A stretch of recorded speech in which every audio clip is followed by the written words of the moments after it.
state and the threats that we're faced with together with Russia.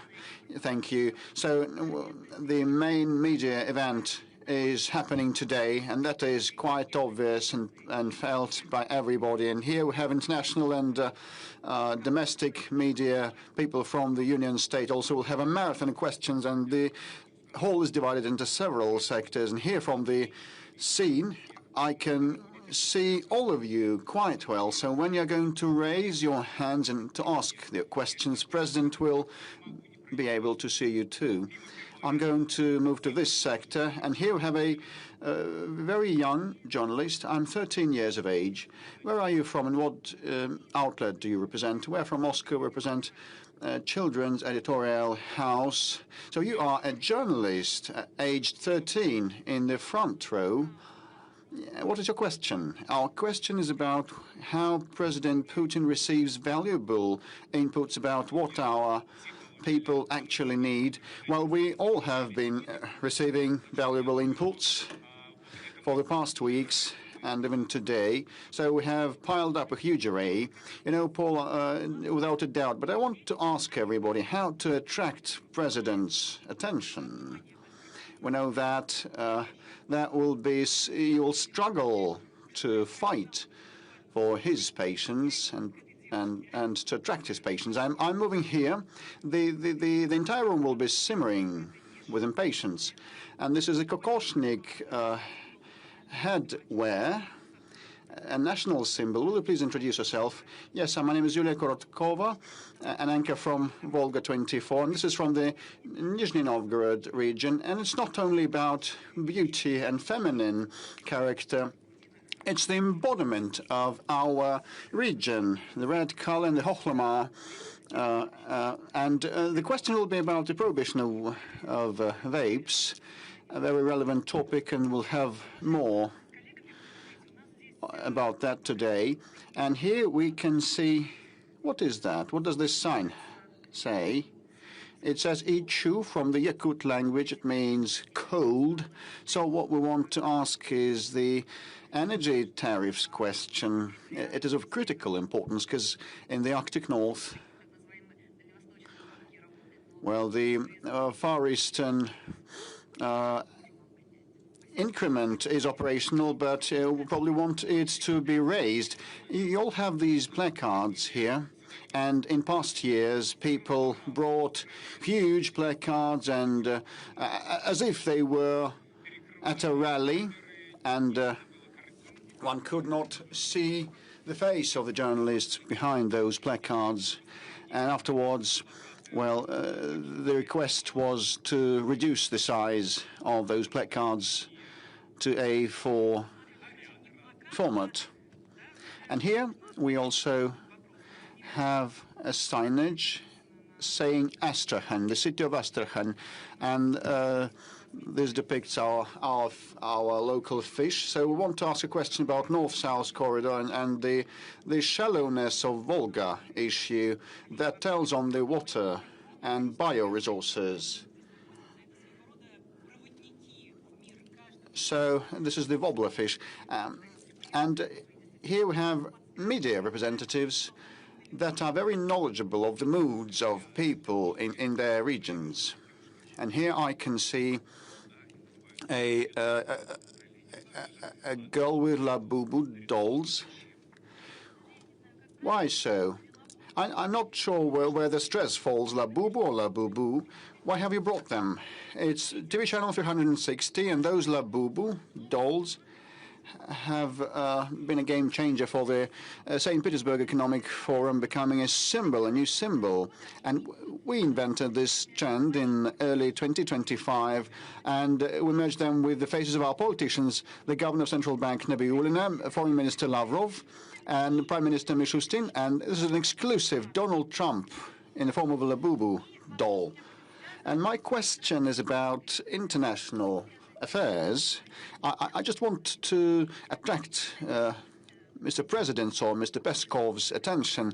And Mr. Peskov has a Labubu doll with his face on it. And there was a question about import substitution also. Let's give the floor to the Amur region.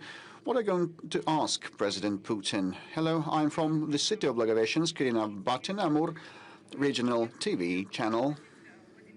We are here to invite President Putin to attend a unique international event organized just right on the ice of the borderline river of Amur. Blagoveshchensk is the only administrative capital situated on the border, and this is an invitation, yes, and we have submitted the symbols, the panda and the brown bear, as symbols of our region, and it is about the visa-free travel and transfer for the adjacent regions of Blagoveshchensk and the Chinese bordering region. So we invite the President to feel this sensation of being on the borderline between Russia and China. And I cannot skip this person, Yevgeny Podobny, the hero of Russia, the only media representative decorated with the Hero of Russia star. A round of applause. You always have a lot of questions. Do you have any today? Yes, of course. I do, Pavel. May I not disclose the entire thing, but I'll just say that my question is of relevance for hundreds of thousands of people across the country and in the frontline regions also. So I really want to raise this matter. So please raise your hand and do your best. So it has been a virtual tour. We have briefed everybody about our regional journalists and about our veterans. And the floor goes to Anton Korifeev. I'm showing you live for our channel. So the double live program, I'd say. So which time is that you are attending? The outcomes of the year, or the big press conference? You know, I've been remembering back in 2001, the first grand press conference for regional and international media was held, and this was a novel thing back then. So probably since 2001, it's been 22 times, quite a lot. Yes, I'm a record setter, and people want to have a pic with me. I'm a celebrity. Alexander Gamov from the Komsomolskaya Pravda newspaper. Alexander is waving to us. He's closer to you, Pavel. And we're impatient every time because there are new things every time and each time. So I've taken the center stage, and I'll be able to see President directly from the first row. It's a long-awaited event, and minutes are remaining before President appears. And it is a live program, and we have already started, and the entire country is following us. The interest is huge, up and down the country. Tens of millions of people are streaming us live, and we have received lots of serious questions. And other types of questions too. For example, when the banknote with the Oreshnik missile on it will appear, is it easier for President to talk to allies or foes, or to himself? And who is better, Messi or Ronaldo? There's a question from a children's editorial. And would you like your knowledge to be transferred to the digital format to be used by the AI? Also a question for President. And without a doubt, ladies and gentlemen, your questions will be the best. And here we have a young man with a placard saying, "I want to get married." And over there, colleagues have prompted me, how can President help you in getting married? And why are you so far from one another, you and that girl who wants to also to get married? You should sit next to one another. You should sit next to one another. Tell a few words about yourselves. The demography is a very important topic. Yes, this is what I just want to ask about. Demography. And I actually have a girlfriend, and we got acquainted at school, and we've been together for 8 years. And I come from Ekaterinburg, from Paul's homeland. and I work for the fourth TV channel, and I hope this plate will help me. I was quick in getting married, you know. Dear friends, it's our pleasure to see you. Just in a few short minutes, President is coming, and we will start the outcomes of the year with Vladimir Putin. It is a combined hybrid format, combining the annual grand press conference and the call-in. Is a novel format for the entire world. In 2 years, we've been able to collect around 3 million questions and requests from our people, and we will alternate questions from our people and from mass media. Please raise your hands, as always. Be as succinct as possible when you ask your questions. The shorter your question is, the more colleagues will be able to have the floor. As always, the content of the phone-in, the press conference, is scrutinized, and afterwards a set of instructions by President of Russia is compiled. This is going to happen this time too, and the People's Front will work hard in the course of the year so that each message, each application from our people is analyzed and taken care of, and municipalities and regions and federal authorities will attend and handle that. So please convert your phones into the silent mode. Very soon, the head of state is coming. It's going to start shortly.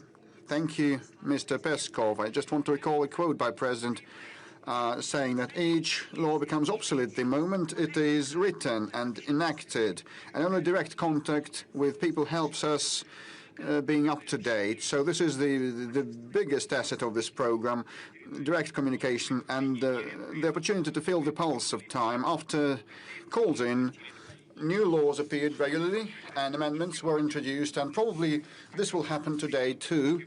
Once again, People's Front has been of assistance, huge assistance, in processing all the information, all the inputs, as well as volunteers and veterans of the special operation. And when we started the collection of the questions, I just wondered, asking the head of People's Front, you received a huge array of questions. Will you send it down to the instances that shrugged off everybody with formal replies, or will you do it differently? And he said that acute issues will be on special control and supervision and under supervision. And also we have a virtual assistant called GigaChat. And here it comes President of Russia, Vladimir Putin. Please welcome.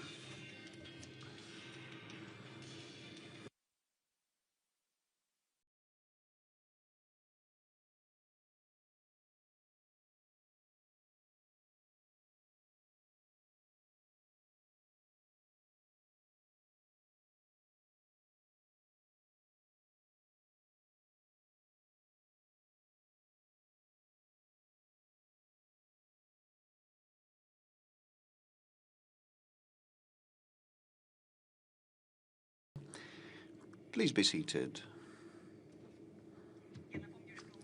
I'll remind you that we will receive the applications and questions until the end of the program. You can either use the phone number 8800 200 40 40, send an SMS or MMS to 04040, or use the social media of contacting the Klasniki, or use the website moscowputin.rf, or use the chatbot on Max Messenger, used for the first time, and this is a very, very popular channel today. Now we have more than 2.5 million questions, and we're about to begin asking President Putin questions. And just a couple of words, Ekaterina and I have sifted through tens of thousands of your questions.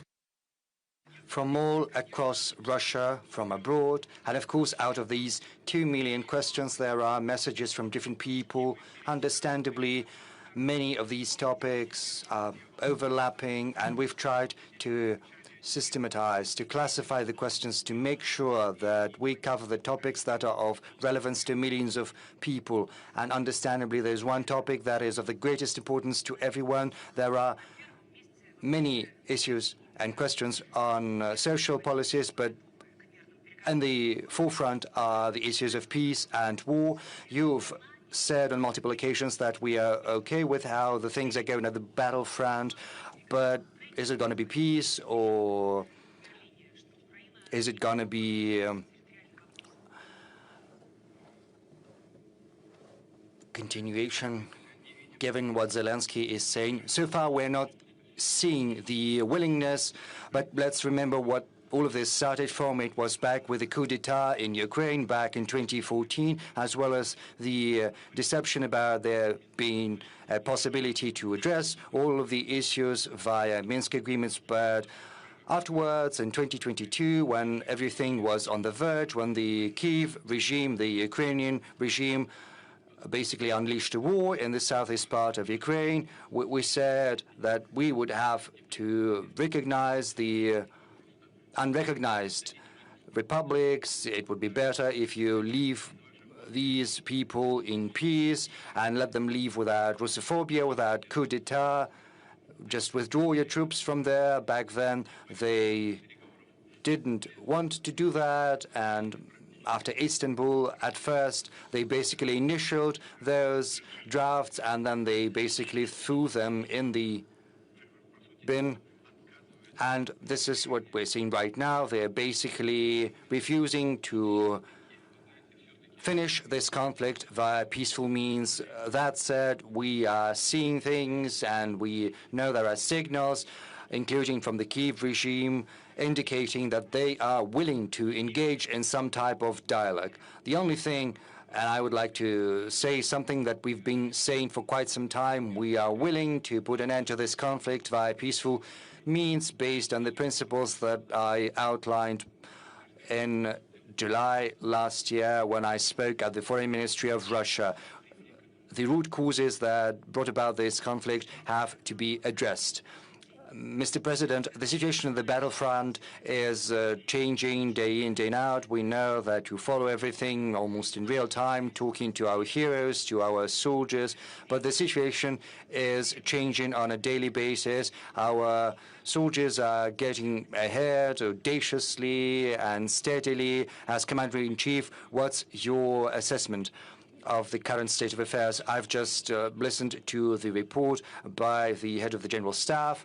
On the whole, I can tell you that right after our troops expelled the adversary from the Kursk region, the initiative, the strategic initiative, to be more precise, is firmly in the hands of the Russian armed forces. What does it mean? It means that our forces are advancing along the whole line of contact.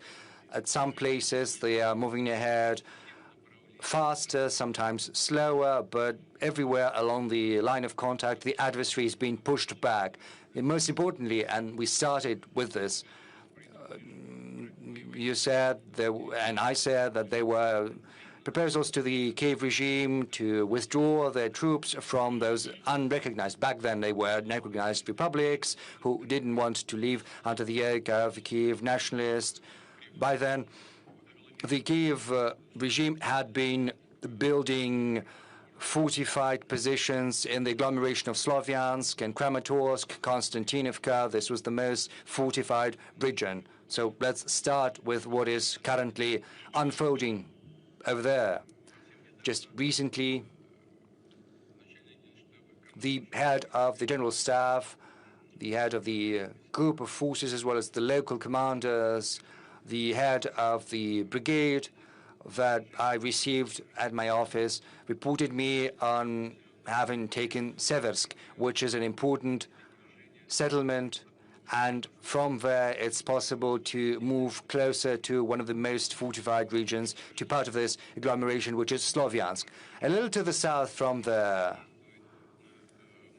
our armed forces active in the South Liman direction. The troops are in the city already. The battle is raging, and very soon it'll be taken. A huge percentages under our control, but the advancement is going to continue. I said that Konstantinovka is part of this agglomeration, and the battle is already there. More than 50% of Konstantinovka is under Russian control. I have no doubt whatsoever that this settlement is going to be taken as well. There was an important development, namely the taking of Krasnoarmeysk. Because from Krasnoarmeysk,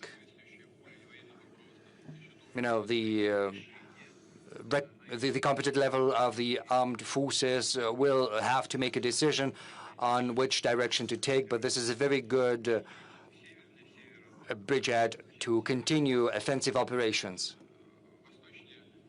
And to the south, northeast, there is the city of Dmitrov, which is also an important bridgehead, and it is completely encircled. I think around 50% of the city will have been taken by our forces. By now, the adversary did not get an order or the command to lay down arms. They're trying to break the encirclement, moving in small groups. They're undertaking attempts to take back at least parts of Krasnoarmeysk, in vain so far. The adversary is sustaining significant losses and seeing no success. Another group of Russian armed forces, East Vostok Group, is making great headway across Zaporozhye region, liberating one settlement after another. As you know, currently the battle is taking place in Hulai-Polye. The city is divided by a river into two parts. The biggest is on the opposite part of the river. This barrier has been bridged, and the battle is raging inside the city, but an important part of the group of force of Vostok is moving even further, liberating one settlement after another in Zaporozhye region. Moreover, safety and security zones are being set up in Sumy region, the city of Volchansk, in Kharkov region, as is well known. Currently, several weeks ago, Kupiansk was taken by the Russian forces. So far, our forces are not moving, but they are in control. The thing is, their most important task is to eliminate the group of the forces of the adversary on the left bank of Oskol River and to take another settlement, which is basically a hub, a transport hub, which is Kupiansk-Uzlovoy. There is a group of forces that is encircled there, 15 battalions, 3,500 soldiers who didn't get a command to withdraw either, and they have no chances whatsoever. They are heavily encircled by the Russian armed forces. And once it happens, once our units have completed their task, they will move further west. I'm confident that by the end of the year, we will have seen new successes by our armed forces, by our soldiers, by our warriors at the line of contact. And what about Seversk? What is the current state of affairs? And why was it so difficult to take this settlement? You must have seen, you must have heard the briefing of the head of the general staff, as well as the head of the group of forces, the group of armies, the commander, as well as the head of the brigade that is engaged in hostilities there. I asked him, what's your current take? on the situation in Seversk. Are you firmly in control? He said, Mr. President, we are moving even further west. 1.5, 2 kilometers. My brigade has already made that movement in the west, and this movement is continuing. You probably remember there was this briefing on Seversk, and we had a report of the assault group from the spot, from Seversk.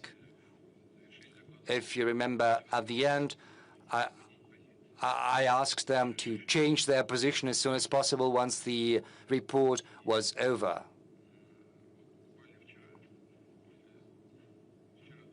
And I think it was yesterday, because time is flying by.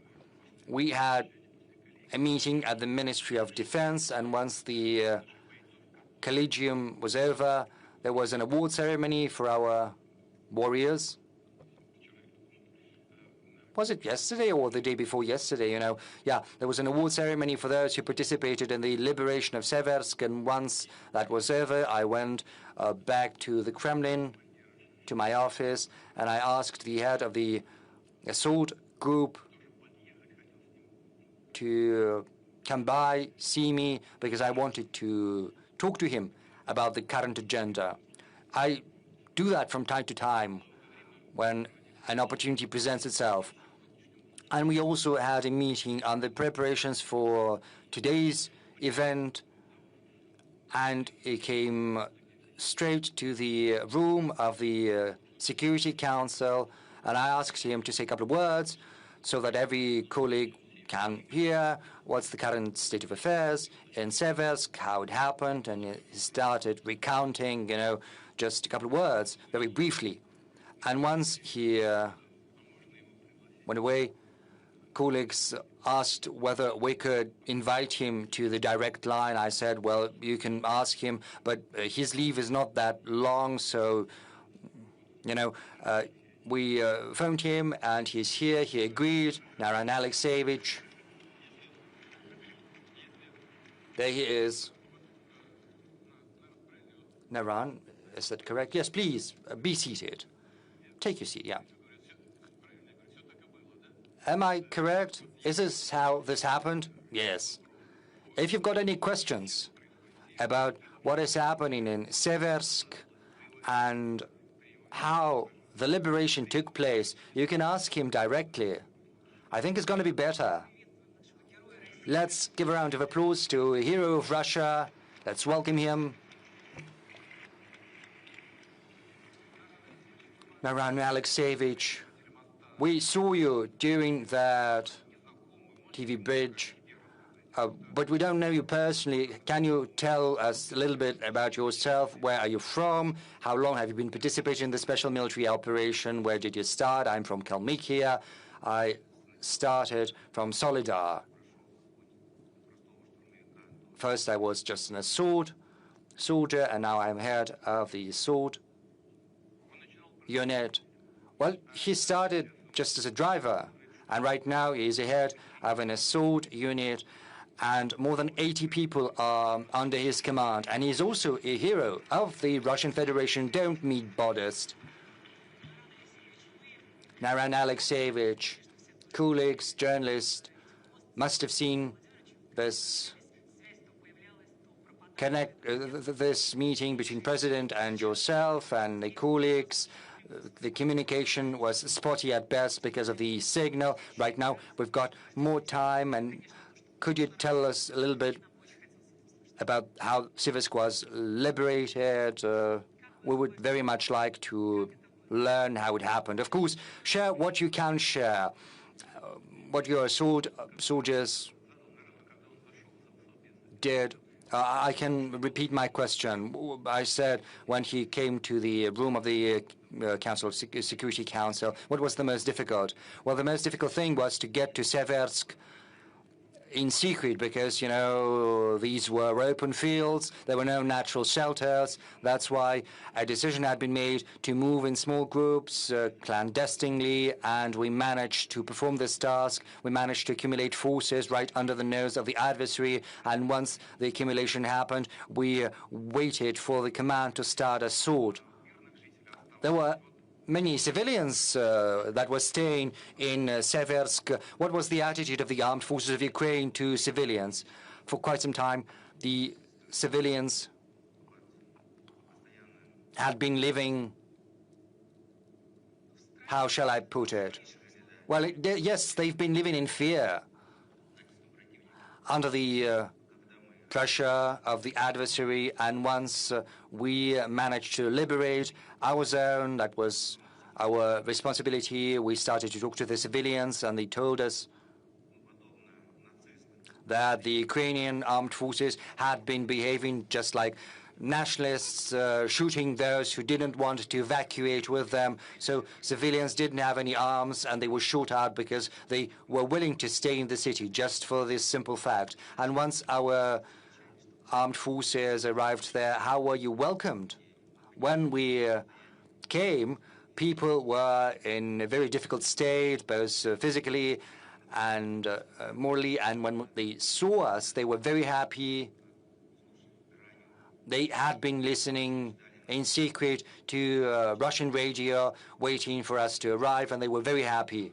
Naran Alexeyevich, you said that when the armed forces of Ukraine were withdrawing, they were shooting the civilians. And back then you said that they were shooting down young people, yes, especially young people under 30, under 40. They were simply taken away without judge and summarily shot down without exception.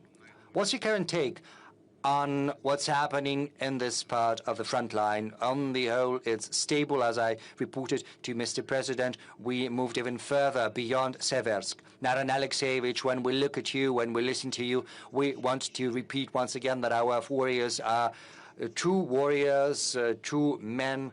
And what's the morale of your guys, of your soldiers, those who are under your command? We are working conscientiously and steadily, pursuing the tasks set before us by the Commander-in-Chief, and the goals of the Special Military Operations will be accomplished. Naran Alexeyevich, how many people are there under your command, and what are the losses that you've sustained? In my assault group, I've got 157 people, and when Seversk was being liberated, 24 groups had been employed to the total number of 84 people. There were minimum losses because we were moving in small groups. 4 men were lost out of 84. Out of 84. Those 84 had been participating in the assault itself. Let's thank the hero of Russia once again.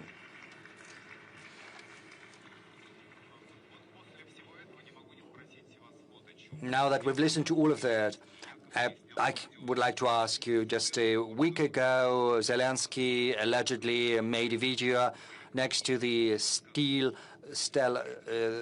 there's a column next to Kupiansk. Many thought it was a fake video. Is that a fake? How Zelensky decided to publish that at such an important, crucial moment? Well, I'm not following that, but, you know, following what he's doing. But he's an artist and a talented one to boot, so there's nothing surprising about that. You know, they're saying that this obelisk looks completely different from what it used to. But be that as it may, this obelisk is 1 kilometer or so from the city. Well, why stay at the threshold? Do come in. If Kupiansk is under their control, why not go in the city itself? And, you know, there were some women bloggers. They managed to get by. Luckily, nothing happened to them because, you know, the sky is swarming like with flies, but not with flies, with UAVs, and there are UAVs both from the Ukrainian side, from the Russian side. It's impossible to approach that settlement so easily. A time will come once our soldiers have completed the elimination of the group of forces of Ukraine that is encircled in the east part, and then they will turn and go westward. It will be very soon. This is just the question of time, if there are no other problems. As for other fake stuff or attempts or at any cost to return the lost positions as it is done now, and I would like to underline that it is done at any cost. The adversary has no success. The problem is that as a result of active and effective actions of our armed forces, the adversary has suffered really serious losses of strategic reserves, and they have almost nothing left. This is a meaningful component, and this should give an impetus to the Kiev regime to solve all the disputes and to end this conflict peacefully. They almost have no reserves. I think that everyone who's watching us and everyone here in the whole war is a grave burden for the economy. Well, as you said, the European baby pigs continue doing everything to destroy Russian economy. Well, in such harsh conditions, can we even think about further economic growth? Somewhere we keep growing in some sectors, but somewhere there is no economic growth. What are these sectors? Well, as usually, I have brought a table with me. It's like that. These are open data. What happened in our economy throughout the previous year? The GDP growth was 1%. But if we take 3 previous years, this is also a correct indicator. The common growth was 9.7%. At the same time, the EU growth was 3.1%. As for the 1% growth this year, these were conscious actions of the government and the central bank and the whole government of our country regarding the targeting inflation. We need to point out that in general, we managed to solve this task. We had a goal to decrease the inflation up to 6%, but by the end of the year, it will be less than 6%, 5.7, 5.8%. But the decrease of the economic growth rate, this is the cost of preserving the quality of the economy, of the macroeconomic indicators. Let's go forward. The industrial production increased by 1%. Manufacturing industry increased 3.1%. As for the agricultural produce, it increased 3.3%. An important question is housing construction. Millions of square kilometers were constructed. Last year, it was 107.8. This year, the indicator is lower, but it is also good, 103, 105 square kilometers. Million of square meters. We manage to preserve a very good indicator of real salaries. They're not as high as last year, but still, I think the indicator is very good. The real salaries without inflation is going to be 4.5%. Unfortunately, we must be honest, throughout this period of time, the growth of labor productivity is going to be very modest, 1.1%. And we need to change that, of course, in order to increase labor productivity. As for unemployment level, last year I said it was record low historically. It was 2.5%. This year it is even lower, 2.2%. In general, these are very good indicators. International reserves of the central bank are growing. I have just spoken to the governor of the central bank, like just several days ago, $741.5 billion US dollars. As for the budget deficit, budget of the federal budget, 2.6%. Next year, we think that it's going to be 1.6%. As for the 3 years period, it should be around 1.5%. This is a very good indicator regarding our state debt. It's one of the lowest among the developed companies. We have made some. We have spoken with our colleagues. It is 7.7%, and in the next 3 years, it will not be more than 20%. Well, these are the indicators. What is more important, the principal thing is that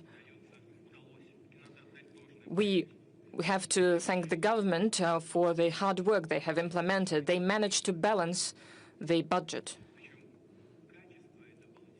The quality of this balancing is of the level of 2021.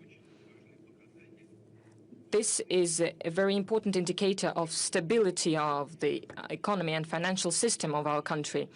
It means that we will be able to fully implement the issues regarding the social obligations to the population, also solve development issues regarding national projects. We will reach technological development goals, as well as, without any doubt, we will ensure the necessities of the armed forces. And all of this combined speaks about the stability of the economy and financial system, which is absolutely under the control of the government and the central bank. Well, the journalists would like also to ask their question. Our format is combined. This is a direct line in the big press conference. So let us start, give the floor to the journalists. Let's start with the center, Siberia. Let's start with Siberia, please.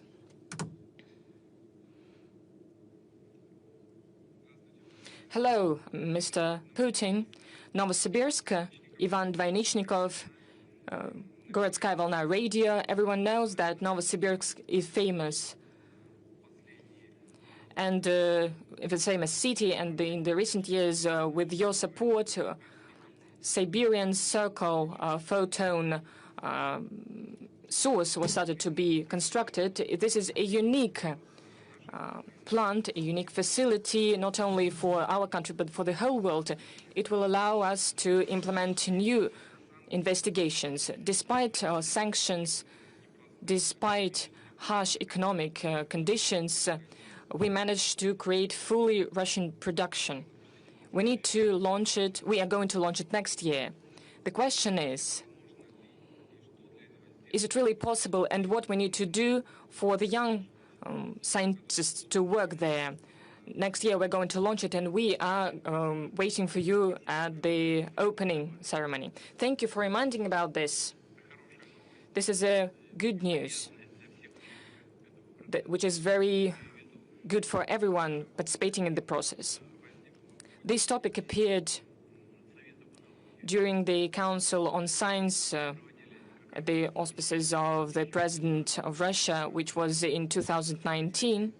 The colleagues from the Siberian Institute of Science, the Institute of Nuclear Physics, spoke about the necessity of creating of such accelerator truly, we had some problems, slowdowns because of sanctions, but we managed to complete this work. This is great, and I would like to thank everyone who had to do anything with this project, and I would like to congratulate you on that. This is truly a success. Well, the same thing goes for the Kurchatov Institute here in Moscow, but this is the second stage facility. A lot has to be changed. We are planning to do that.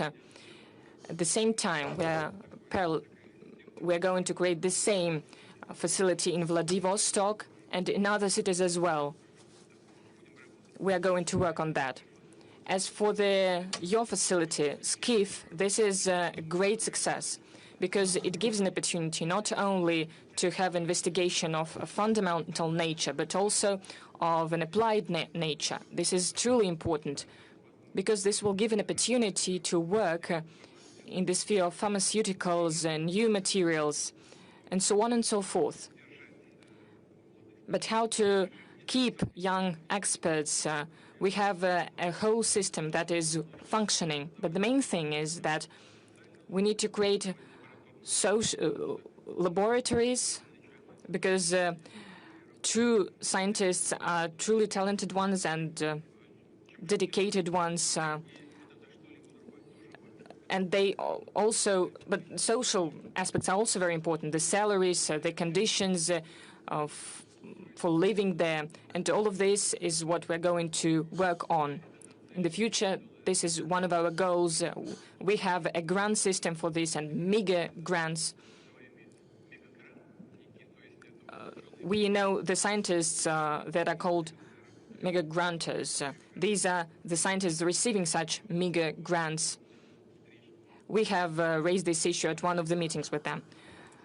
So we need to create conditions so that young experts would keep working there. We need to create a horizon for them to be seen, the horizon of investigation, not for 2 or 3 years, but for 5 years or more.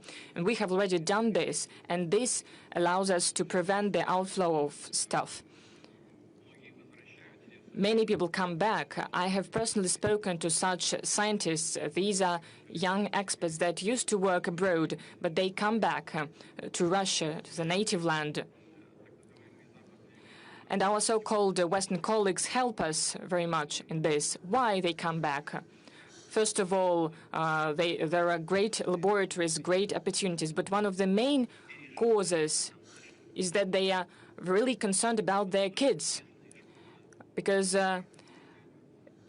it is impossible to send kids to the schools in those countries. Well, we have protection of traditional values on the agenda. And together with the other conditions, they decide to come back to Russia. And there are more and more such people. Well, we'll keep working on all of these tracks. I'll try to come to visit. Let's give 2 more opportunities, a couple of opportunities to the journalists. Please don't shout. Well, I have the Patriarch of the Kremlin Pool, Alexander Gamov, please. Alexander, if you have a question, you haven't raised your hand. Yes, please. Thank you very much. Alexander Gamov, radio and newspaper Komsomolskaya Pravda. Mr. Putin, this year Komsomolskaya Pravda celebrates 100 years since the publication of the first newspaper. We have received an order of valiant labors. Thank you for this high praise. We would like to thank you. I would like to remind that the first direct line was hosted by us. But, well, I have a question from our newspaper. I would like to know how now is developing or implementing the program of the Time of Heroes. You were the initiator of this program. Do you follow this project? How people participating in this program cope with their work? Those people who are now working as the leaders of regions, how justified is this program, and how long we're going to have this program? what other postings we're going to see. Thank you. You know, first of all, let's remember the participants of the Great Patriotic War. Those who were fighting in the fronts of the Great Patriotic War came back. They reached great results in culture, in science, and education. When I went to university, I had teachers who were participating in the Great Patriotic War. We respected them greatly. There was those who were gravely injured. I had a teacher who didn't have a leg and he had a prosthesis, but he was an excellent expert in his sphere. We all remember him with gratitude. And we remember the knowledge that he gave us. Let's remember Mr. Nikulin. And there are so many scientists who excelled in their spheres and truly truly were important for the development of our country. And the participants of the special military operation. Let's take Narina Alexeyevich. I couldn't recognize him really because the hall is very big. But he was given a mic, and there is a camera, people knowing what they're doing. But when he entered the Security Council in Kremlin, he spoke there, and everyone was looking at him very carefully. There is great potential that the guys from the special military operation have. But this is one thing to fight, and there is other thing to be a leader of a team or be a head of a big company or a region or a ministry. You need a talent for that. Of course, there are hundreds of thousands of soldiers in the special military operations zone. Not everyone wants to have such a career, civil career, but those who want and those who have potential, who have education, experience, are ready to receive it. It means that the government must do everything to give such opportunities to these people that are truly ready to fight for the interests of their own country. I've already explained how this idea appeared. I met young people, students. I looked at them. I looked at how they were communicating their ideas. What were their goals? What are the promising goals for the country, by their opinion? So when I listened to them, I had this idea. It's important to give opportunity to such people, such young people, to stimulate them. Of course, we need to prepare them, to train them, without any doubt. That is why we started this program.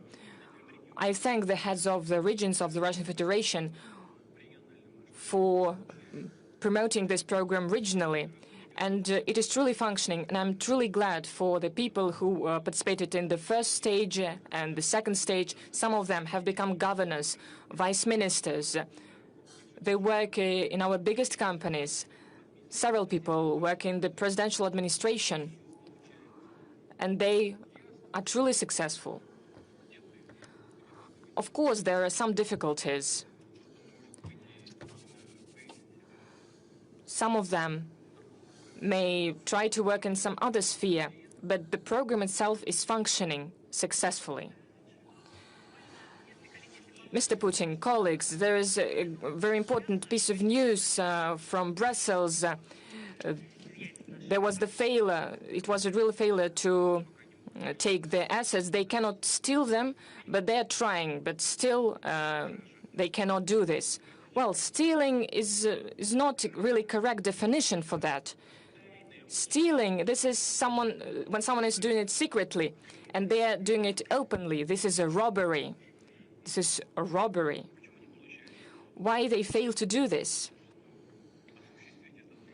Why they fail to implement this robbery? Because the consequences can be really harsh for the robbers. Why is that? It's really hard to do that, because they declare that they're not going to rob it, to take it.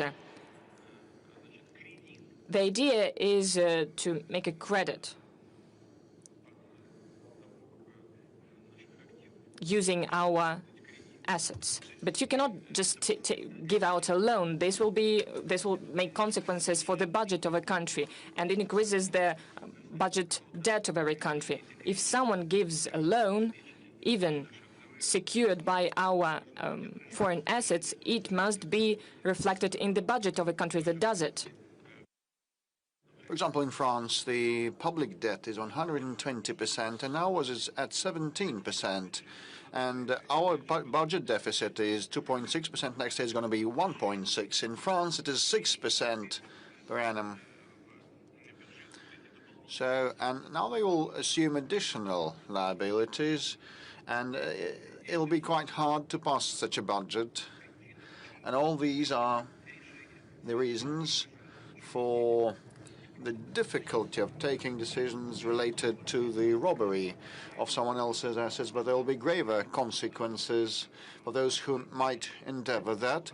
This will not be a blow to their image, but this will subvert all the confidence with the euro area.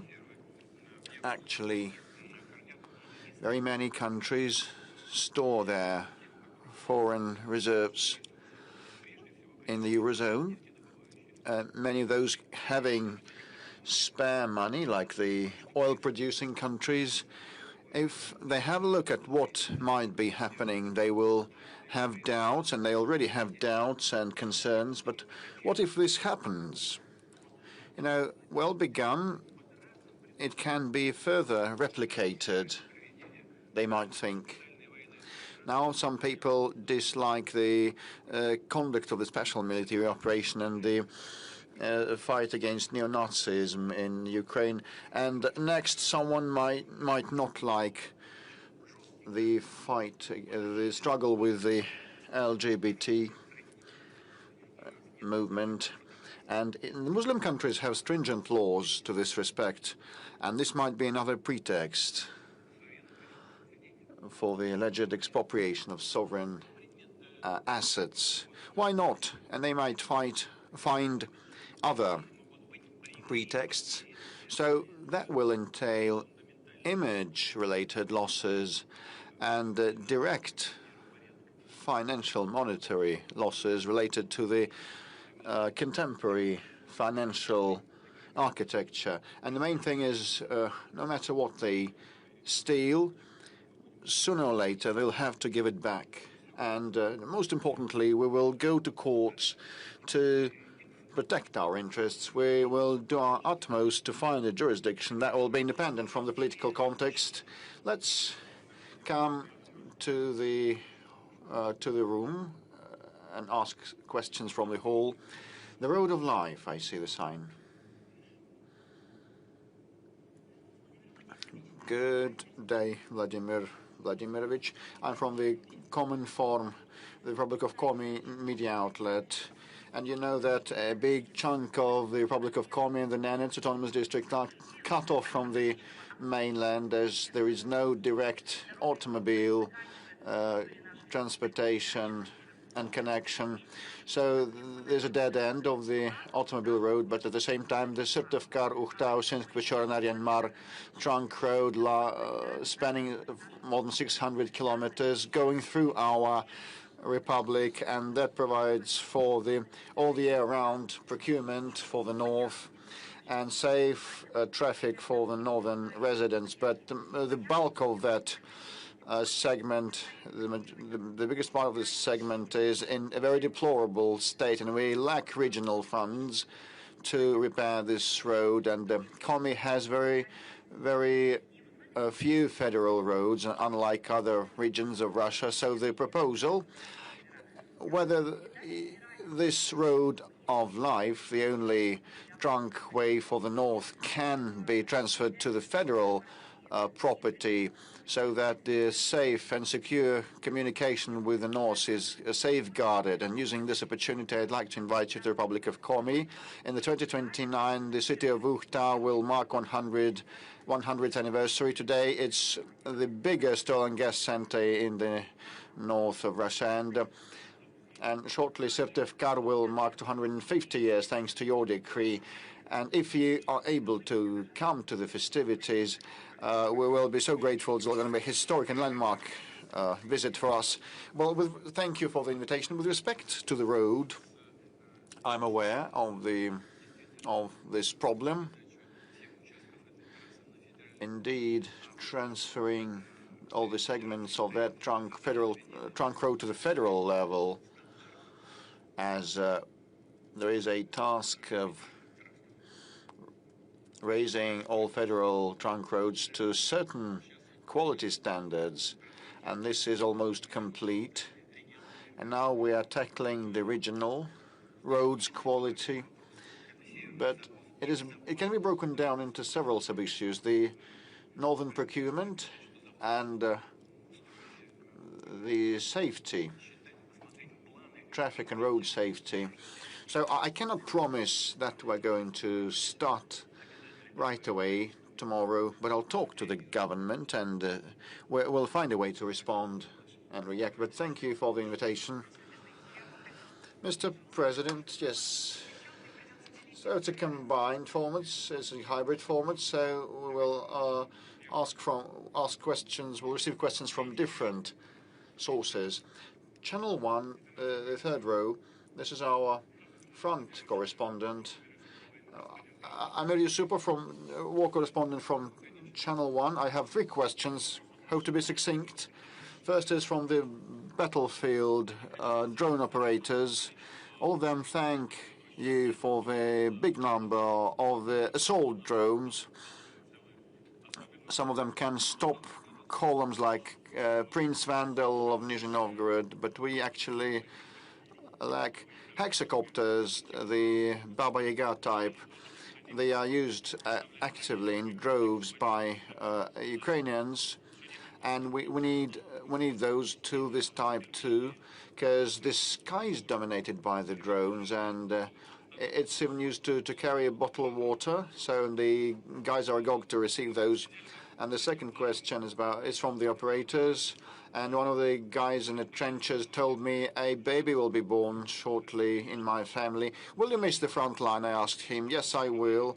And he will miss the control of the UAVs, actually. So we have lots of UAV operators, and their number is increasing, and they also want to continue doing that in peaceful life. As being civilians. Will that come in handy? Will their experience and expertise come in handy?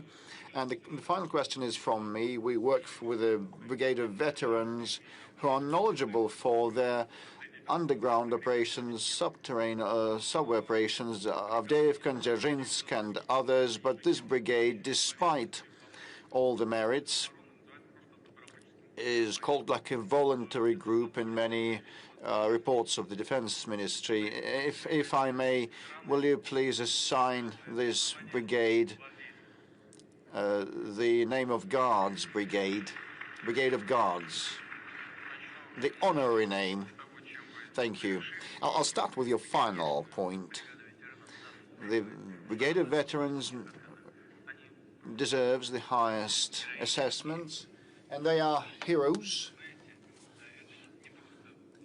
But it's not only about risking lives and going through a tube. The point is that they are meticulous and hair-splitting and responsible in preparing each operation of theirs. And a lot of preparations were done with all the driveways and procurement and exit points and enter points. These are heroes, no doubt. And this brigade deserves the highest assessments, and it should be granted the name of a Guards Brigade. I agree with you. Secondly, the point that you started with, that about control of drones. We are lacking heavy UAVs, and this is what the Defense Ministry and the defense industry are getting to grips with, and the Defense Minister personally has been looking into the matter, and he has done a lot, and thanks to him, to a large extent, the situation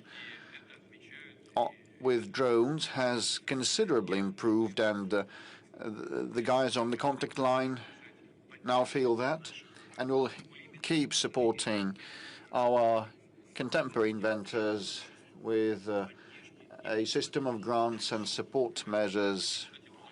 And I'd like to thank our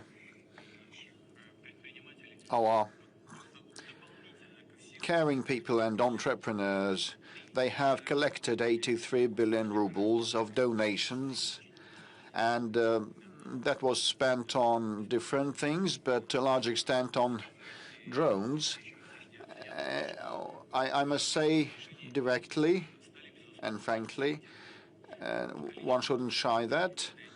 We have become leaders. We still lack those heavy drones like Baba Yaga type, but with respect to the number of drones, we are ahead of our adversary on all the segments of the front line. This is an obvious fact, a hard fact. Now, with respect to the civil life application, in order to confirm this leadership, well, this can be confirmed actually only if those items used in fighting will be applied in civilian, in peaceful life, and it will also be used in. There will be the dual use of these items to improve the combat efficiency of our country, and all the delivery of mail and medicines and food will be conducted with the help of UAVs, like the airplane type or small copters, air-based ones. I'm speaking about the UAVs in general, airborne and seaborne, and we are making big headway in this respect, and this will have the support of the government in future. Now, with respect to the fighters on the front line that want to continue doing what they have been doing, well, this is a peculiar thing, because the point is that we continue a good rate of manning, and now we have a lot of volunteers that want to volunteer to the front, conclude contracts to join the army, and they volunteer to defend their motherland and the interests of our people. We just mentioned how the Ukrainian military treat the civilians, and a person told me, when we saw what they did to civilians, we just are agog. We're impatient to move on and finish off this viper. They execute old people, elderly, and they use helicopters to do that, to target civilians, actually. He might be shy because it's the first time that he ends up in such an audience. And more than 406 or 10,000 people have enrolled, concluding a contract, and the number of people who want to do service in this new branch of the army, the unmanned aerial systems branch, is so big that the Defense Ministry has to open a call for that. And there are students, young ones, who take an academic leave to sign a contract and join the army, and they participate. They are eager to participate in this competition, and they want to participate as drone operators. So I can understand the person that you spoke to, but actually, even those who come on leave, come home on leave, they continue participating in the fighting because the remote technology allows that. And to follow up on the fighters topic, you said, Mr. President, that it's not a trendy phenomenon, but it's the obligation of the government. So, and we looked through a lot of applications. Paul and I looked through a lot of applications, and GigaChat confirms that this year the number of applications from the fighters and their families is much lower than in the previous year or the penultimate year. So work is underway to assist them, to help them. Still some problems remaining related to delays and the search for the missing. Still a lot is done just in a matter of days. For example, Alexei Gushin from the Lov region wrote to us he was gravely wounded 2 years ago, and he wasn't able to receive a payout of 3 million because not all the documents were available. And finally, the amount was accrued, and one of these days he's to receive the full amount. And the mother of a fallen hero, Lyudmila Orlova from Belarus, said that her son lost his life last year and was posthumously decorated with a medal, but she could not receive this medal. And finally, the volunteers looked into the matter, and now the mother has received her son's posthumous decoration.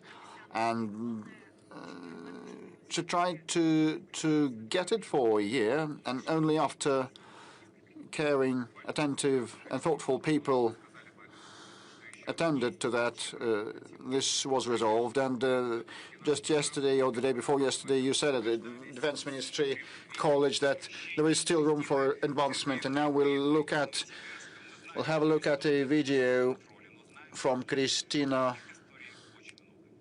from Novosibirsk. Good afternoon. My name is Grebe Kristina. I'm a widow of a fallen serviceman. We live in the city of Novosibirsk, and there are 2 kids left of 4 and 6 years of age.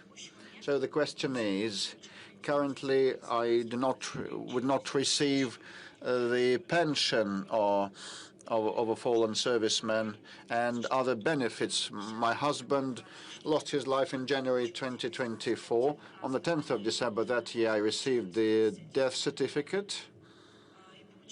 And, a year passed since then, and we're yet lacking this pension. Can the timeline for consideration of these applications be expedited so that the pension on the grounds of a loss of the breadwinner is allotted on time, should be allotted on time? Christine, first of all, I want to apologize to you for this huge delay of the relevant services, on the part of the relevant services, and in your case it's going to be resolved quickly. But the problem is in existence, and not long ago I had a meeting with Madam Civilova Anna, who reported me on the work of the Fund of Fatherland Defenders, and she's Deputy Defense Minister now, and she has told me that still the proper interaction between the Defense Ministry and the welfare unit of the government is not properly established, and there is a lot of red tape, and documents are lost while being transferred from one agency to another, and decisions are delayed and postponed, but we will work on that to expedite the thing. I will definitely keep track of that personally. I'll look into this issue. We should be swifter and quicker so that rid people of additional difficulties, like in your case when they have 2 kids left after the tragedy. But there is also another issue pending. which is obvious from some of the questions received via various channels, and Mr. Peskov has handed me a file full of such questions and applications. The search for the missing serviceman, and in the case of Christina, I hope the problem she's faced with is going to be resolved quite quickly without any procrastination. Now, as for the search for missing in action, this is a topic of particular relevance, and I have to tell you that the Ministry of Defense has taken several steps with a view to addressing this problem. To be more precise, a coordinated center has been set up, which is charged with searching for the servicemen missing in action. Special units have been established in relevant units, and groups, a special registry has been set up as well. And if we look at the beginning of the year and at how things stand today, we'll see that the number of those who were thought to be missing in action has decreased by 50% as compared to the beginning of the year. So there is a 3-time difference. Of course, this work has to continue and it has to be improved. Rest assured, we'll do everything to make sure that the losses are brought down to a minimum.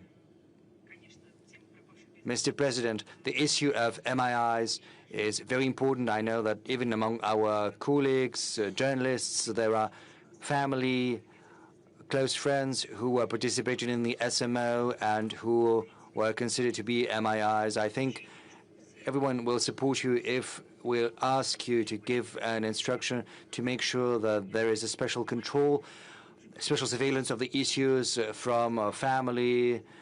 We have to remember about the issue of those who are missing in action and those who have been taken prisoner.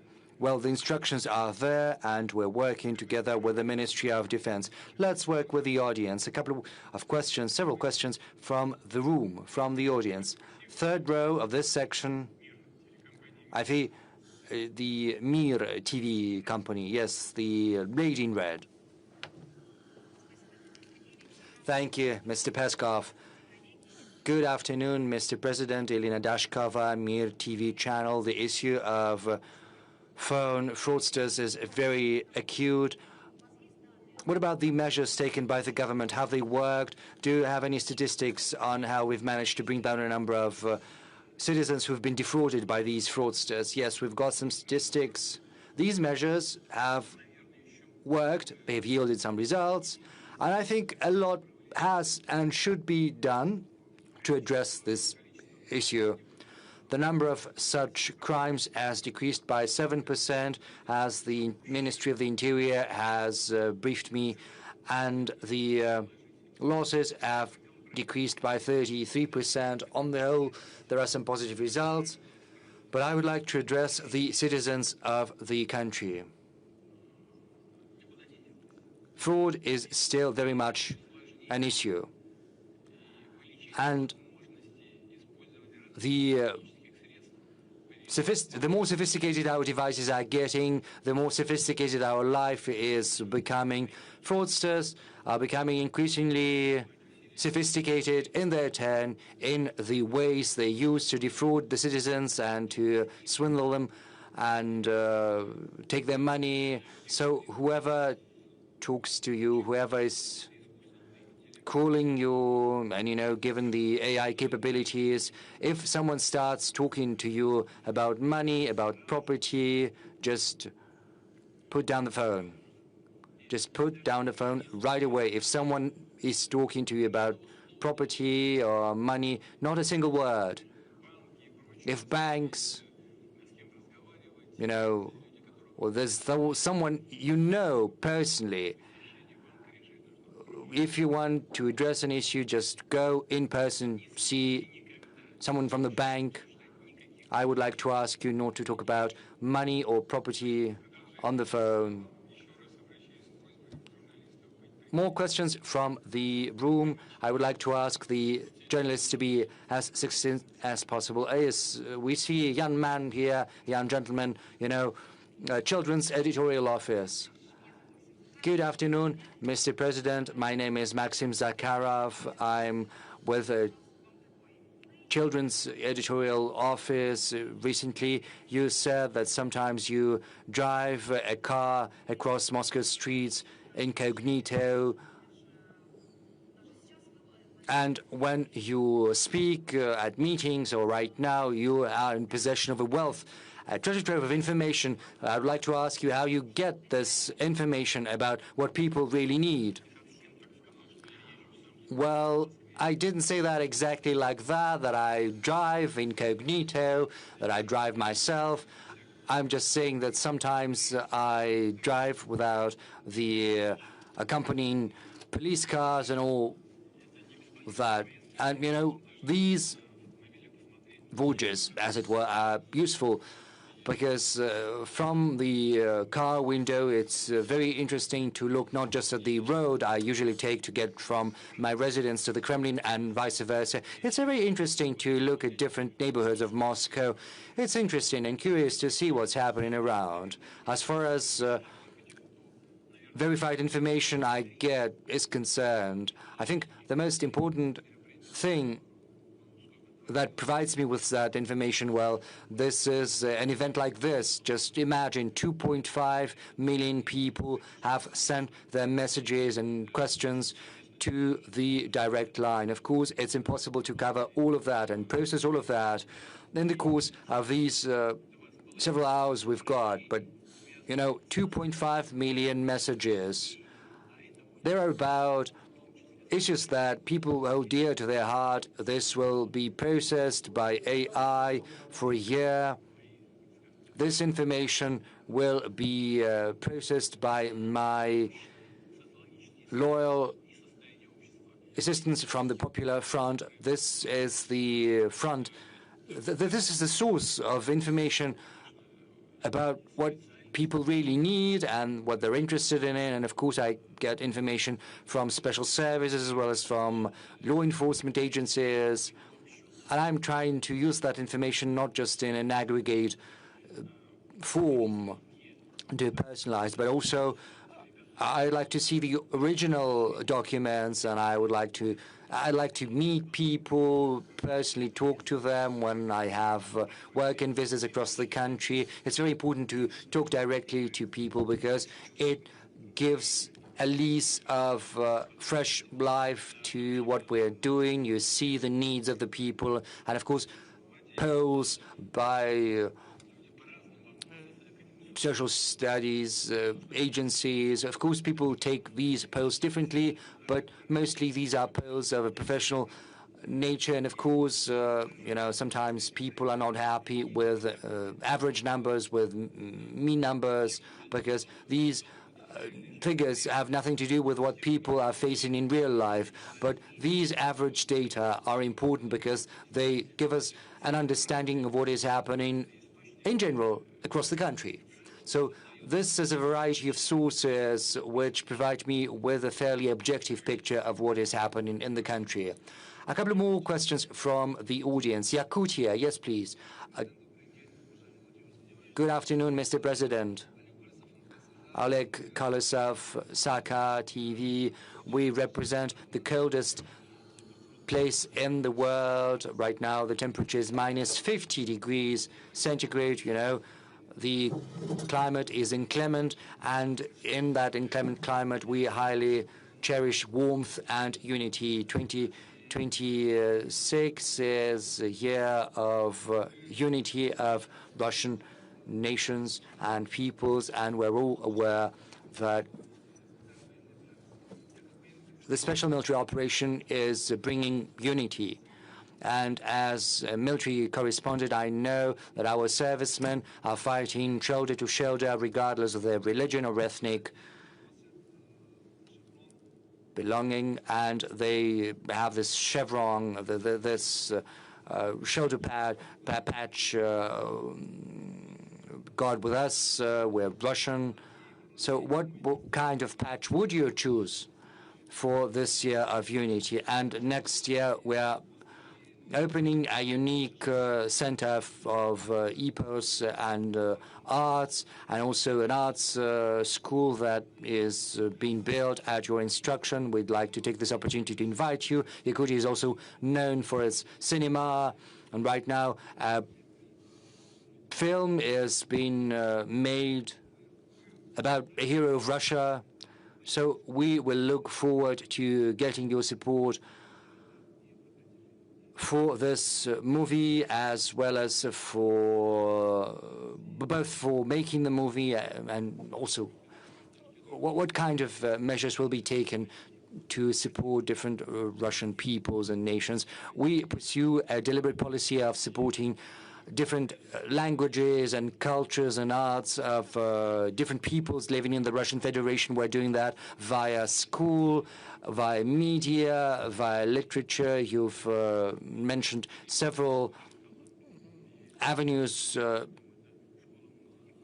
in Yakutia, and the people of Yakutia are very talented. It's no coincidence that a music school is being built there. You know, I was once visited that, and it's developing. You know, young people, young children from all across different settlements and towns and cities get together and they engage in creativity. Cinematography has taken off in Yakutia as well. Yakutia is developing very fast. Moreover, Yakutia is also providing us with servicemen which are unparalleled across the world, I suppose. And you've mentioned this film, this movie. We will certainly do everything to support that film once it's released and before, in the run-up to its release. And as far as this year of unity of Russian peoples is concerned, I think this is the right thing to do, especially amid the special military operation, because when a country is faced with such trials and tribulations, it rallies together. And as you aptly mentioned, people, when they are under fire, don't care what religion they profess, what ethnic group they belong to. You know, there's a joke in such situations, if there is a God, and I do not doubt there is a God. But, you know, people are divided in different churches, but that may be very well may be so, but we all share common values, all peoples of the Russian Federation. And in the course of the special military operation, that is something that is getting increasingly to the forefront. We can see that. It's apparent and evident. We see that very well. You know, I just remembered, we have just spoken. The reports on the taking of the city of Seversk, you remember I had a commander of one of the brigades in my office during that report. Once the reports were over, the video link was shut down, and I started to talk about the zone he was responsible for at the front line. We spoke about some daily matters, and all of a sudden he tells me, you know, well, I don't feel comfortable because I'm here, whereas my comrade, head of the very same brigade that is fighting shoulder to shoulder, he is back there at the front line. You and I, we're talking about addressing some daily needs, whereas he is fighting, but he's just as good as I am. And I tell him, who is he? And he said, he's from Dagestan. He's from a small ethnic group in Dagestan. He's a genuine warrior, a Russian patriot, as well as a brilliant commander. And I said, you know, it's impossible for everyone to be here. You are here because that the commander of the group of armies has decided, but someone needs to stay at the front line. But I say, let's try to give him a call. I took up the phone, And via military connection, we managed to find that second commander of the brigade. He had spoken about, he was at the command point on site. We spoke, and then I passed the phone to the commander of the brigade, who was with me in the office. And you know what's interesting? Among men, there's this cool, you know, when they call one another. But, you know, when real officer says that, it's really something special. He says, hi, brother.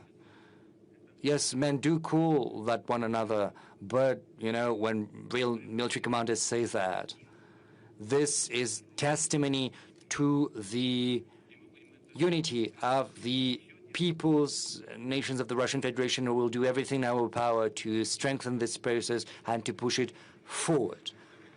Thank you. Another question from the audience before we get back to our moderators. First row, the blue jacket.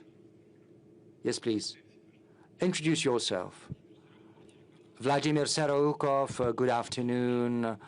RBC Radio next year ushers in many changes in taxation with a view to mobilizing budget revenue. What's the financial effect you're expecting, and will you relax these restrictions and tightenings once the situation gets better? Yes, this is a very acute issue. We've been discussing it at the government and also at the president's office. And as I said, the most honest way out is an increase of the VAT. Is that what you're asking about? Well, the goals, the objectives are very simple. Our task is to secure a well-balanced budget. On the whole, we've managed to accomplish that task. I've spoken about that to a certain degree thanks to this decision we've taken. As far as that is concerned, there is a number of issues to be addressed. The government needs to pay attention to that, and we spoke about that on multiple occasions. When the tax burden goes up, a temptation arises to avoid paying that tax. In the past, this task was very much widespread. Right now, it's becoming increasingly relevant. We need to dismantle the shadow economy and make sure no one is trying to hide their income from tax. And when taxes go up, we have to make sure that this does not stay on paper. It has to translate into real increases for the budget revenues. I take your hint. Is that going to be forever? No, certainly not. The end goal is to decrease the tax burden in the future, and the government assumes that this is where we're going in the end, and this is what I'm looking forward to. There is a surge of issues from self-employed, from individual entrepreneurs, because there are millions of those in Russia, and changes to taxation are a source of concern for many. We have a question from Denis Maximov from Lubertsy. Let's give him a call via video link. Denis Vladimirovich, if you can hear us, please ask your question. You know, when the prices on fish will be regulated by the government, and when will those be accessible, affordable to the population? You know, price regulation, it's very dangerous, because once we start doing that, the goods will start disappearing from the shelves. In a market economy, this is the result you get very often. Yes, there are certain spheres where regulation is required, is needed. As far as essential medicines are concerned, there is a certain ceiling you cannot go beyond. But if these are regular goods, it's tricky regulating the price on those goods.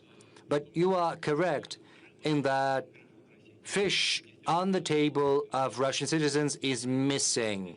There are certain norms, and so far we are lagging behind those norms. But we have to go a different way about that. We need to improve the logistics. We have to make sure that the fish produce from the Russian Middle East can get as affordably as possible on the table of consumers in the European part of Russia. Transport capabilities have to be enhanced. We also have to address that via taxation. We have to create an environment to make sure that we continue building new fishing vessels. There are many issues that have to be addressed and that have to bring about the result we desire. Please, if you hear us, ask a question. Hello, Mr. Putin. Hello. My name is Maximov Denis Vladimirovich from Liberty District, Kraskova. We have a family business. It's a bakery. For 8 years, we have a very convenient patent system for taxation. Since the new year, we'll have to pay an income tax and we'll have to pay the VAT. That is why we need an accountant, and this will be additional costs for us. We understand that our country is in a difficult situation. We understand that the increase of taxation is necessary, but I think it would be more useful for the state and for us individual entrepreneurs to increase our patents 2, 3, 5 times. It would depend on the volume of our produce. Well, the situation is difficult. We are not optimistic about the future. Some enterprises will close, some will go into the shadow economy. What can be done about the legislation? Well, this is your bakery behind you. Yes, it is. Mashinka, was it called in honor of someone? This is my eldest daughter. What you're baking there, is it delicious? Well, I hope so. I hope so. Well, Denis Vladimirovich, regarding the essence of your question, first of all, there was a form of benefits for the small enterprises, what was registered by the government, what was done by the government. Especially it regards the trade business and the individual entrepreneurship, small enterprises. The process has started. That means they mean that we use these instruments, these forms of business, for uncontrolled input of uncontrolled black input. That is the problem. It doesn't mean that we should create problems for the production business. I'll pay attention to that, and I'll make the government pay attention to that and the relevant governmental structures. As for the accounting, please do pay attention to the fact that it will not be necessarily compulsory to spend additional money for accounting. Big financial institutions provide different services,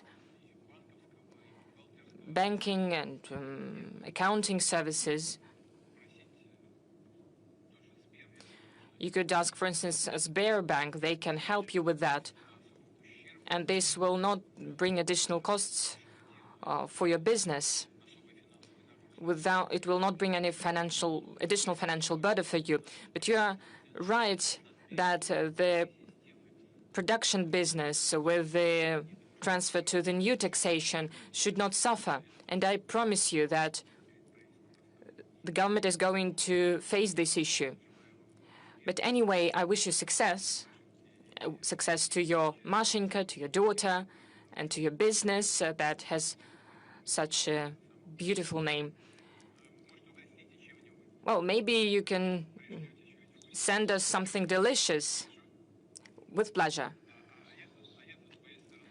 On my side, I will work with the government regarding the support of your business and other businesses alike. Thank you. By the way, an important piece of news, central bank reduced the key interest rate down to 16%. So we are moving forward. You know, the central bank is always under pressure.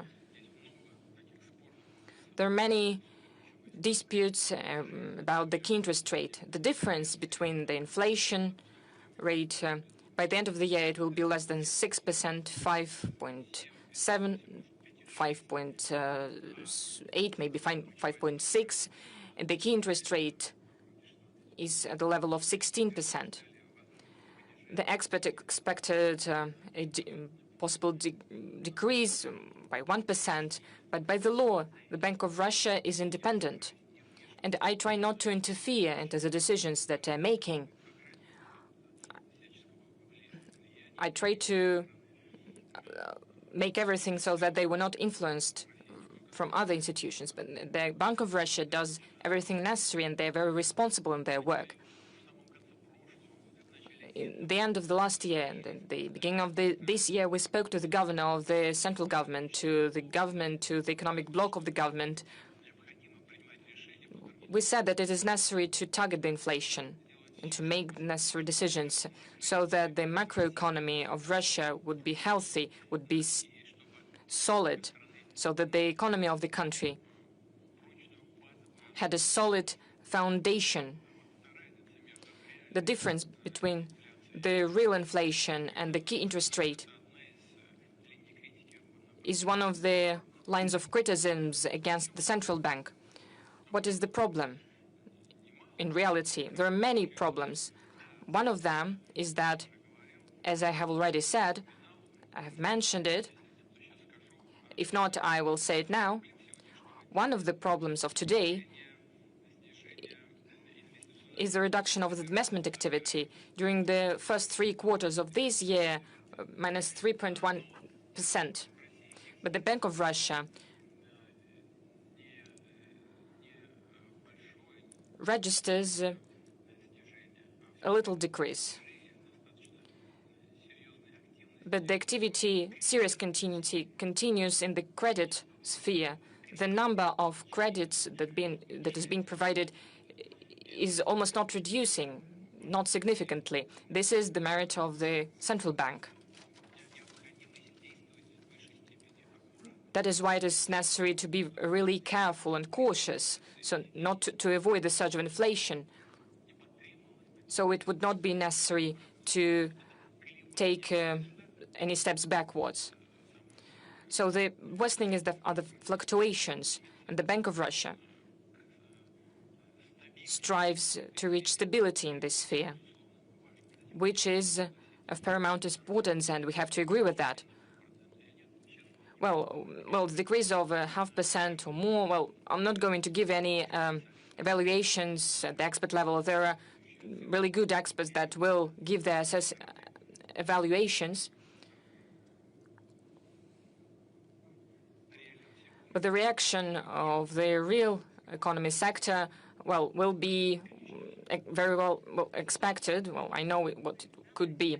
According to the official data, official inflation is one thing, but the real inflation is different. We receive many questions about this. We ourselves go to shops and we see how expensive everything is. Well, the average inflation is around 6%. Everything is getting more expensive and prices are growing very fast. Well, Maxim Chubayev from Samara region asks why everything is so expensive. Even poultry increased. The price of poultry increased. I have a 50,000 ruble salary and I cannot satisfy the necessities of my family. I cannot feed them. We receive different questions from the Rostov region, for instance.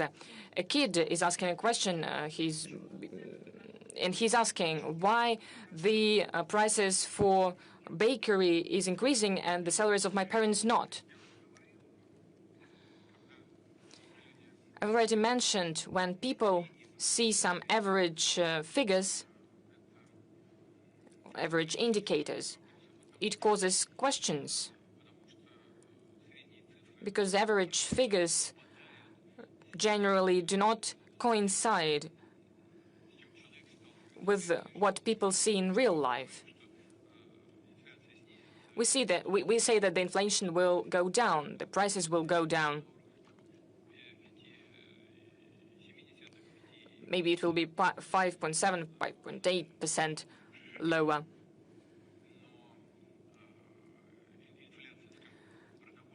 But the food inflation, for instance, can be even higher, and it is higher. And it depends on the food basket that a person needs. If, for instance, these are protein products, poultry, for instance, then it affects the budget of the family. It's nothing good about that. We also need to point out one more thing. Maybe last thing of the year before that, we were critical about the actions of our colleagues from the government when the prices for eggs have inflated, but now they have decreased by almost 10 or 16%. So these are important factors. Without any doubt, we need to follow closely what is happening in every segment, with every group of population. Regarding families with kids, everything should be centered around families with kids. Just saying that additional measures of support for families with kids will be introduced since the 1st of January next year. For instance, of 13% of the personal income interest for individuals, the families where they have modest income, less than 1.5 minimum wage for a person, of 13%, 7%, most of it will return to the family. I hope there will be a real way to support families with children. And if income of a family is less than 1.5%, then they need additional benefit for every child in the family. Well, I'm not even speaking about other components of supporting families with children. Of course, it is not enough. We understand everything. It's not. We all understand that it is not everything. But what can we do? We will keep improving this system because the policy of the state on the federal and regional levels should focus on that. And of course, we'll try to increase the level of salaries so that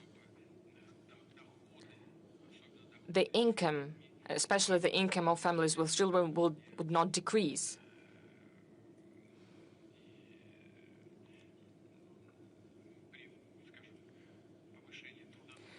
When we see that when the labor income is increasing, the government should keep their support measures.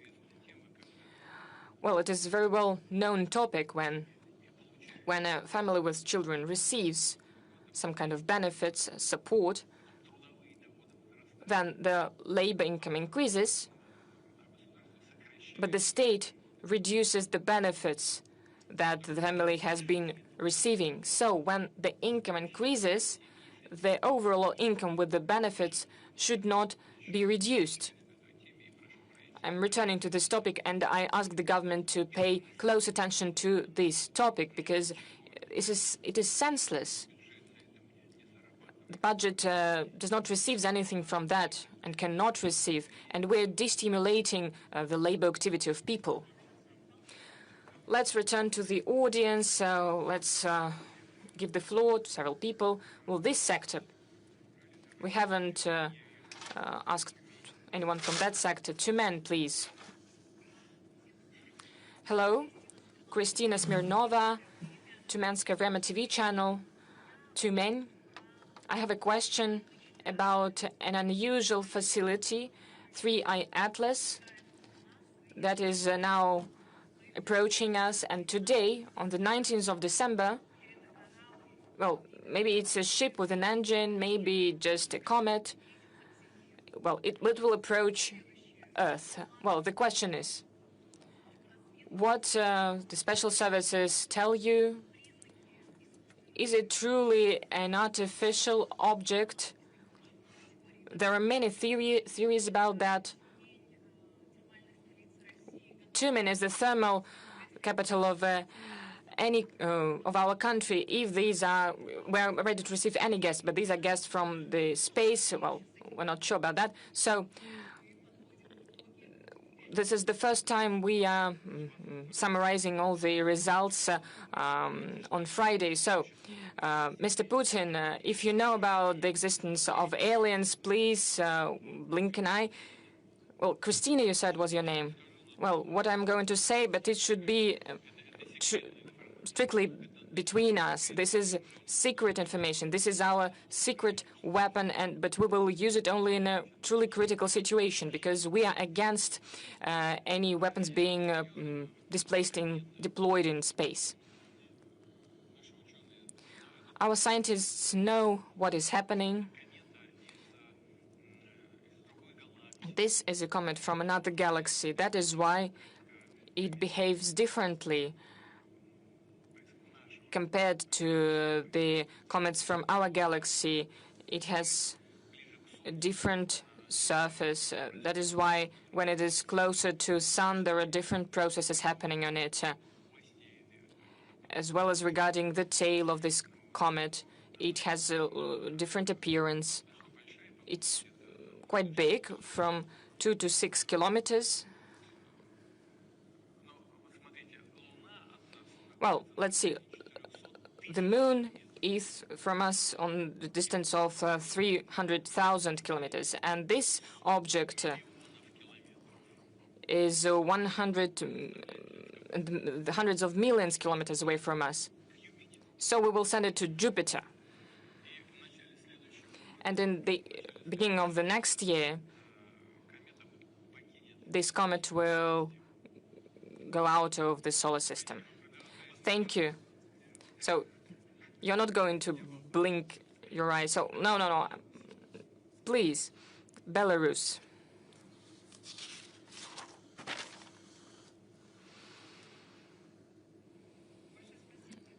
Thank you very much, Mr. Putin, for giving me such an opportunity. Victoria Sienkiewicz, First Informational Channel.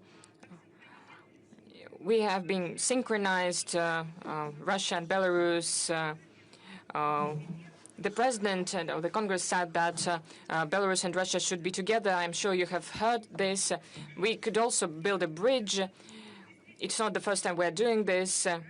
We are truly glad that the Oreshnik is entering combat duty in Belarus, as well as the tactical nuclear was given back to us. But not everyone is glad about our union between our countries. Poland closes its border to other countries, or the polygons are being created, or our assets are being. They want to rob our assets. They want to steal our assets.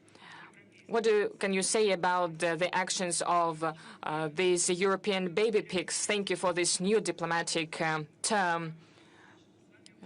What can you say about the actions of the Western countries on the western borders of our union? As for the term that you have mentioned, well, I was speaking to the military, and I said it. I was not really meaning anyone specifically. I usually never say anything like that. I was speaking in general terms. I was speaking about a group of people, as legal people say. All of this appeared quite a long time ago. But the relations is what really important, relations between our two countries. I watched live the speech of the president of Belarus at the All-Belarusian Summit, Congress, and I have to congratulate him on that. His speech was very meaningful and excellent. I would like to express my gratitude for this assessment of the state of Russian-Belarusian relations. As for the security issues, we are solving them bilaterally, as well as the context of the CSTO. You have just now mentioned Oreshnik.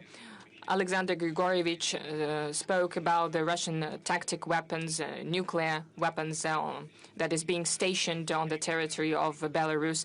We regularly have exercises of the groups of armed forces created by our ministries of defense. We are closely cooperating between each other. The security of the Union State is in very reliable hands, and it will be guaranteed without any doubt. Well, it was Belarus. Maybe